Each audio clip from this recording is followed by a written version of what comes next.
नमस्कार मंडळी, मी किरण. तर आज पण मी ह्या साडीपासून एक नवीन डिझाईन बनवणार आहे. आणि आता तुम्ही म्हणशात की किरण साडीपासूनच कशा ड्रेस बनवता, तर सगळ्यात मेन गोष्ट साडी अफोर्डेबल असता. मस्त 6 मीटरचा फॅब्रिक आपल्या आयता मिळता 300-400 रुपये. तो ह्या साडीपासून मी काहीतरी बनवणार असे. चला तर बघूया. तर मंडळी ही साडी माझ्यासाठी खूप म्हणजे खूप स्पेशल असा, बिकॉज ही साडी म्हाका माझ्या आत्यान दिलेली असा आणि ती मी वेअर सुद्धा केलेली आहे. तुम्ही फोटो बघू शकता.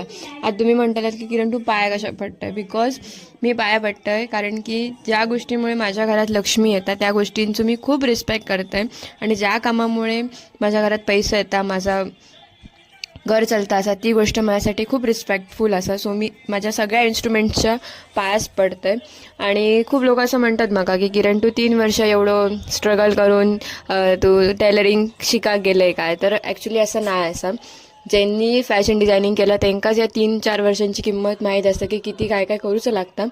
आणि तुम्ही म्हणशात की तू साडीपासून ड्रेसेस कशा बनवतोय, बिकॉज साडीमध्ये खूप मेमरीज असतात आणि ते मेमरीज मला ठेवचे असतात, म्हणून मी साडींपासून ड्रेस बनवते. बिकॉज ड्रेसेस आपल्याकडे कायम राहतात.